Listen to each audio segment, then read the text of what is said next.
America ऐकेना इराणवर जोरदार चढाईची तयारी। आज रात्री हल्ला वाढवणार अमेरिकेचे संरक्षण मंत्री पीटर हेगथेस यांचे संकेत।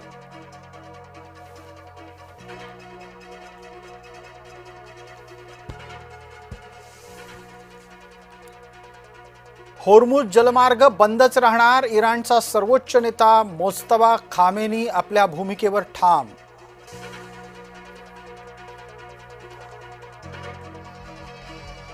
प्रत्येक भारतीय जहाज आणि त्यावरचे खलाशी सुरक्षित भारतात परत आणण्यासाठी सुरू भारत सरकारचे कसोशीने प्रयत्न।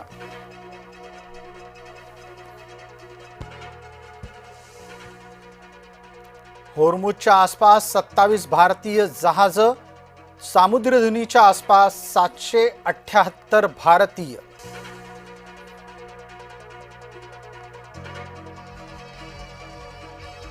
भारतात इंधनाचा तुटवडा नाही, कृपा करून कृत्रिम टंचाई निर्माण करू नका, केंद्र सरकारचं जनतेला आवाहन। केंद्र सरकारच्या आवाहनानंतरही नागरिक भेदरलेलेच। घरगुती गॅस सिलेंडर मिळवण्याच्या साठी नागरिकांची वणवण।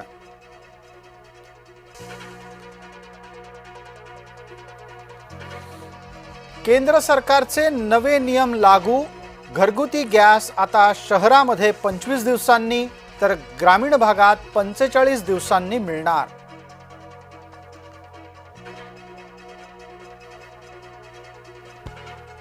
सिलेंडरचा काळा बाजार रोखण्यासाठी समित्यांची नियुक्ती। जिल्हास्तरीय समित्यांच्या मार्फत होणार सिलेंडरचा पुरवठा। महायुती सरकारचा निर्णय।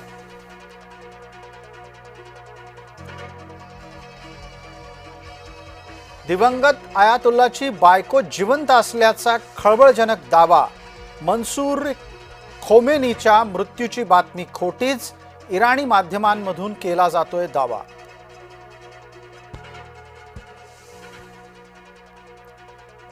धर्मस्वातंत्र्य थोतांड, धर्मांतर हा घटनाधिकार।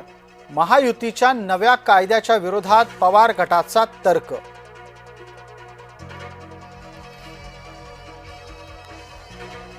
मतदार यादी शुद्धीकरणामध्ये फडणवीस लक्ष घालणार। मुख्यमंत्र्यांच्या उपस्थितीत 17 मार्चला भाजपाची बैठक।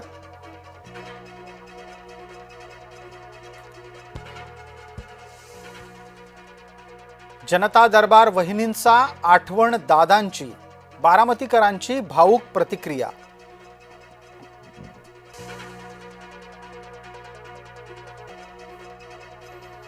वीज वापर भिडला गगनाला।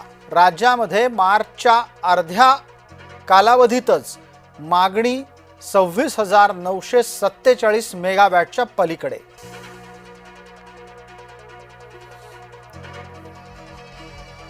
सरकारी कार्यालयच वीज बिल थकबाकीदार। बिल न भरल्यानं भुसबळच्या तलाठी कार्यालयाची वीज कापली।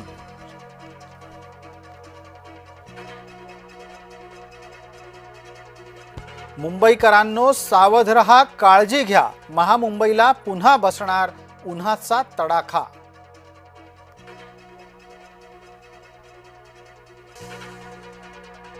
उन्हाच्या तडाख्यात वेगळी बातमी। विदर्भ, मराठवाडा आणि मध्य महाराष्ट्रात वादळी पावसाची शक्यता।